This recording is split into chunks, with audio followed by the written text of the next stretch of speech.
Donc aujourd'hui, on fait un cours sur la suite du chapitre de géométrie dans l'espace. Donc on va continuer de parler des pavés droits et cubes.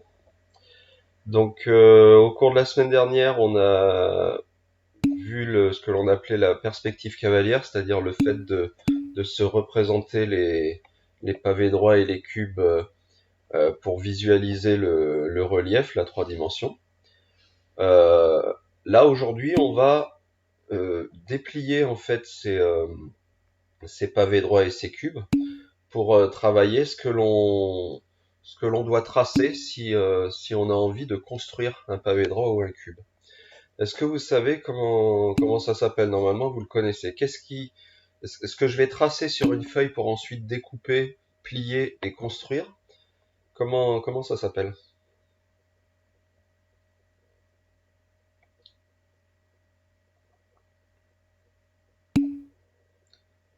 Oui, Léa, un patron. Tout à fait. On va travailler aujourd'hui ce que l'on appelle les patrons. Donc le patron, l'idée, c'est en fait de partir d'une figure en géométrie plane, donc une figure qui n'a pas de relief, donc sur une feuille par exemple. Ensuite, cette figure, une fois faite, on va la découper. On va faire des pliages de manière à construire le solide, c'est-à-dire de passer de la géométrie plane à la géométrie dans l'espace. Alors on va regarder la partie leçon qui porte dessus. Je vais la partager.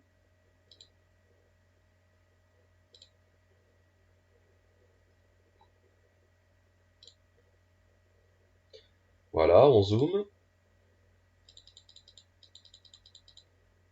Voilà, donc nous sommes dans le grand 3. On avait vu le grand 1 la dernière fois qui était les différents solides et le grand 2 la perspective cavalière. Donc le grand 3. Donc on nous explique le patron. C'est une figure plane permettant par découpage, ensuite pliage et ensuite assemblage. Donc souvent on va ensuite utiliser de la colle ou du scotch de construire un solide. Alors pour cette année, on va voir le patron pour le cube et le pavé droit. Mais les autres années, vous verrez aussi comment on peut avoir des patrons pour les autres solides. Alors, pour le pavé droit et le cube, donc il existe plusieurs sortes de patrons. En fait, il y a différents moyens de tracer sur une feuille pour ensuite découper, pour ensuite obtenir un pavé droit ou un cube. Alors, j'ai mis en voici une. On va nous prendre un exemple pour un pavé droit de dimension 2, 4 et 5. Avant de nous essayer de tracer le patron d'un pavé droit qui a ces dimensions-là, je vais d'abord vous montrer quels sont les différents patrons qui peuvent fonctionner. Et puis après, on va se mettre d'accord pour en utiliser un. Alors attendez, je partage un autre fichier. Voilà. Alors voici les 11 patrons possibles pour obtenir un cube. Alors nous, après, on fera un pavé droit. Donc la différence, ça va être que au lieu que toutes les faces soient des carrés, ben, ça sera des rectangles, donc il faudra faire un petit peu attention aux dimensions.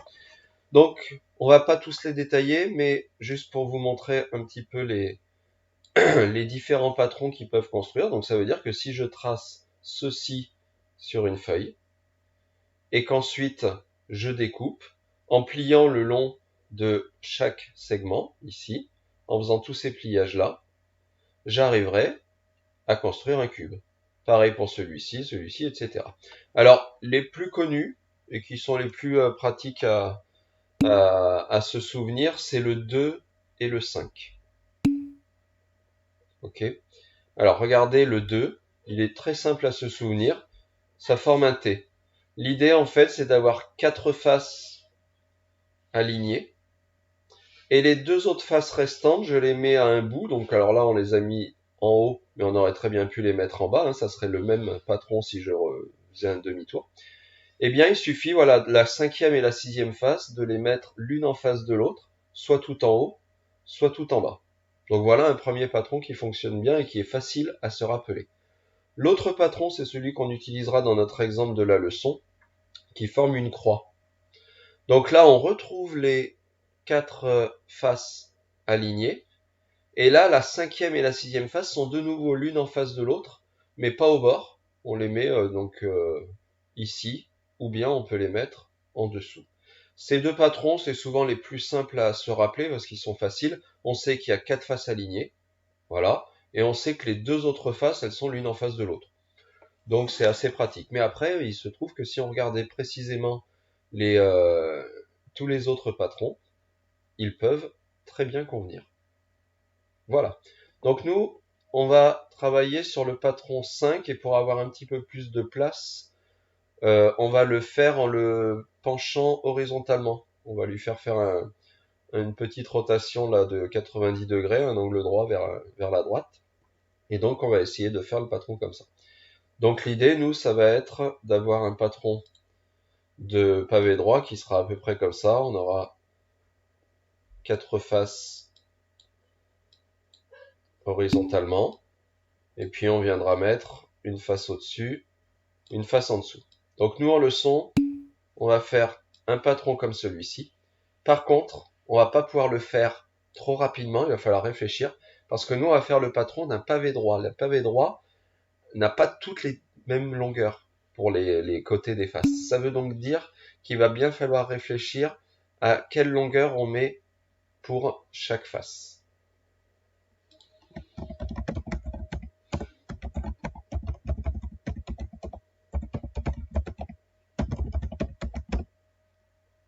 Voilà. Alors, je reprends maintenant la fiche de leçon.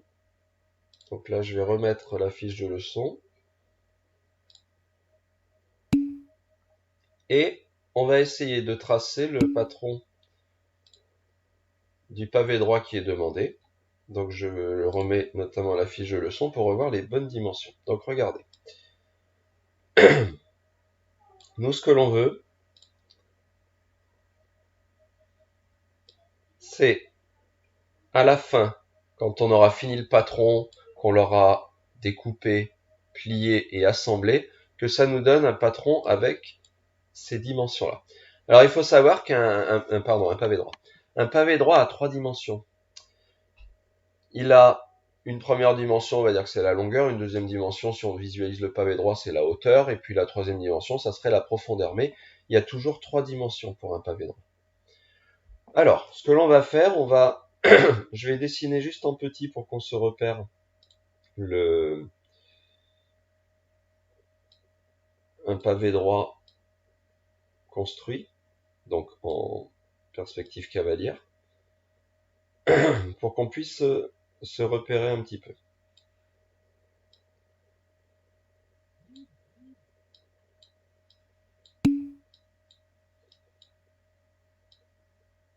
Voilà. Alors, l'idée, ça va être par exemple de se dire le 2, il est là. Le 4 est là. Le 5 est là. Donc là, j'ai dessiné le pavé droit que j'aimerais obtenir à la fin, quand je l'aurai construit.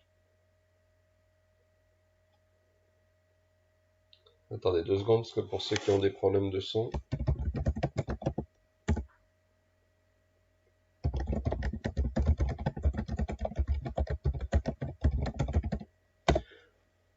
Alors,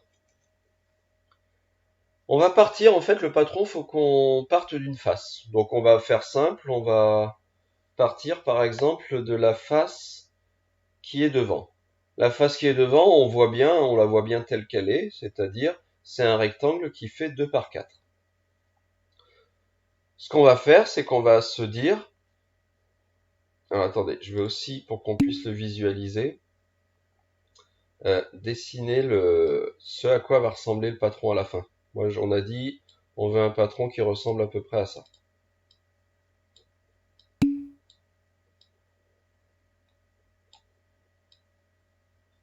Voilà. Donc moi, ce que je vais vouloir, c'est que la face de devant, ce soit dans mon patron, cette face-là. Ok. Alors, si c'est cette face-là, je vois que cette face fait 2 de large, 4 de long.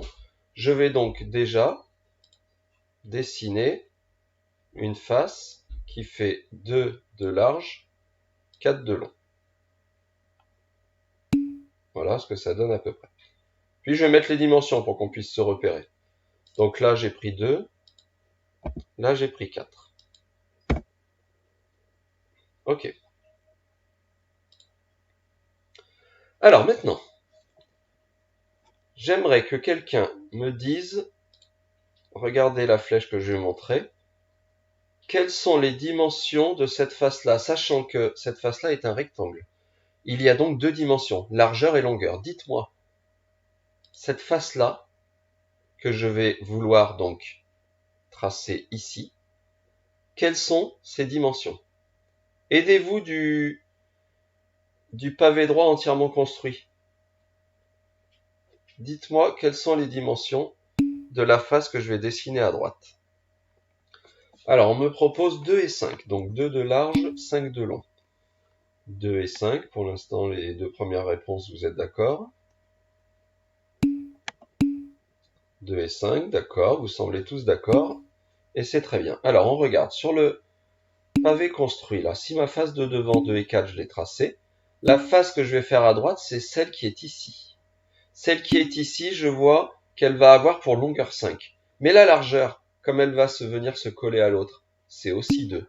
Donc très bien, je suis capable de trouver que la face qui va venir se mettre là fait 2 par 5.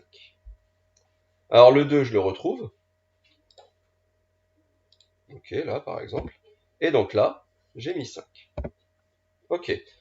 Alors, je vais pointer là en rouge les faces que je fais au fur et à mesure. Donc là, celle-ci, elle est faite. Celle-ci, elle est faite. Ok. Alors maintenant, on va faire celle-ci. Celle que je montre avec la flèche rouge. Aidez-vous encore du pavé droit une fois construit, donc en perspective cavalière. Dites-moi quelles sont les dimensions de la face que j'ai montrée avec la flèche rouge. Donc celle qui viendra se mettre ici à gauche.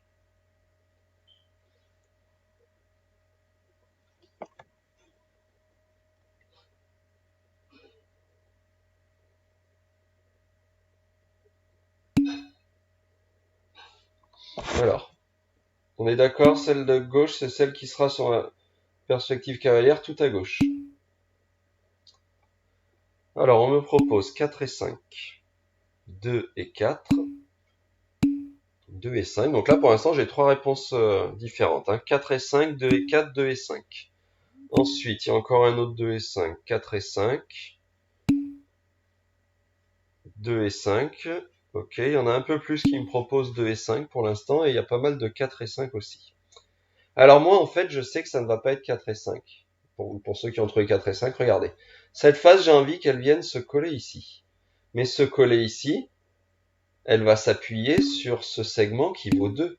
Donc forcément, la largeur, ça va être 2. Donc c'est soit 2 et 4, soit 2 et 5. Alors maintenant, ce qu'il faut savoir, c'est que dans un pavé droit, deux faces qui sont l'une en face de l'autre ont les mêmes dimensions. Regardez, je suis en train de chercher la face qui va être à gauche. Elle est pile en face de celle de droite qui fait 2 et 5.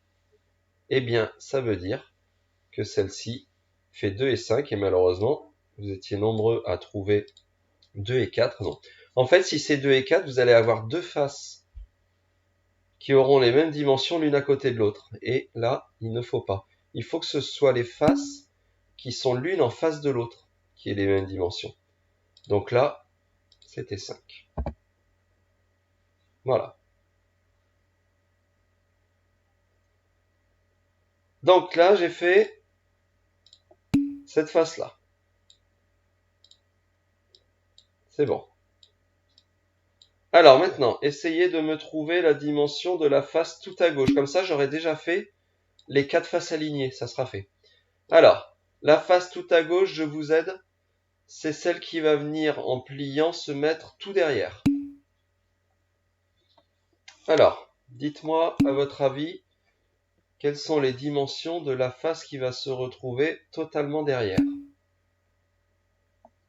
Attention, pas dessus, la face derrière. Et moi, je veux que ce soit celle que je vais tracer là, la dernière face ici. La face ici, combien? Ok, alors il y en a beaucoup qui proposent 2 et 4. Il y en a deux qui ont proposé 4 et 5. Là encore, ça va pas être possible.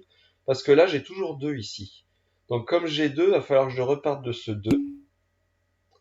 Et en effet, vous avez raison, c'est 2 et 4. Zut, je me remets en bleu. Voilà. C'est 2 et 4.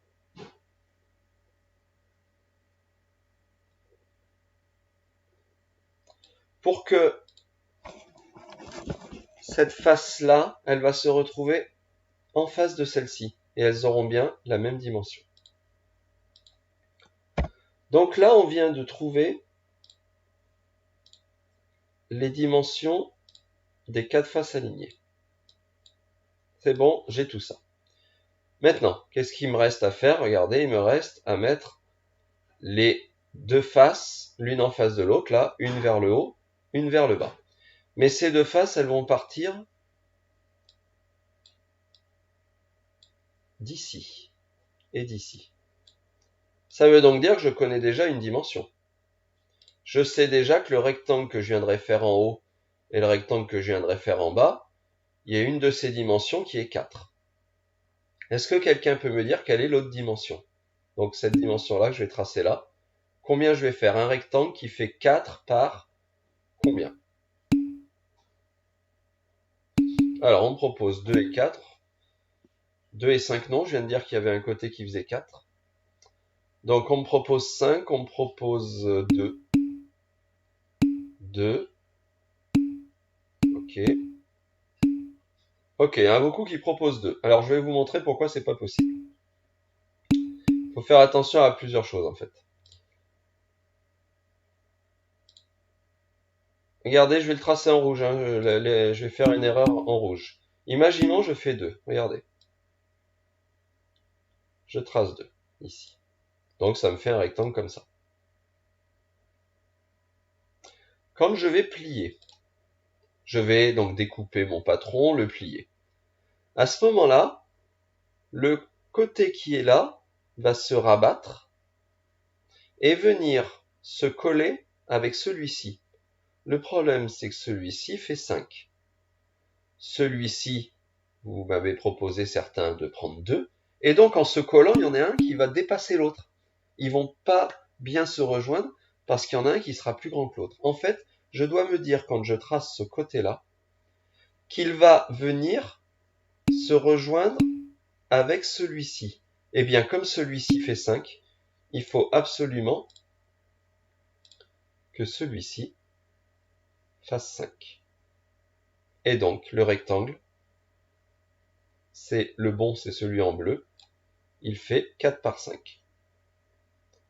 Et en bas, il se passe la même chose, parce que regardez en bas, j'ai de nouveau un côté qui fait 5 là, pareil ici, et en venant les plier, il va falloir que j'ai 5. Donc il faut faire attention aux dimensions que l'on met, en se disant, quand je vais plier, il faut que deux côtés qui vont se rejoindre fassent absolument la même longueur.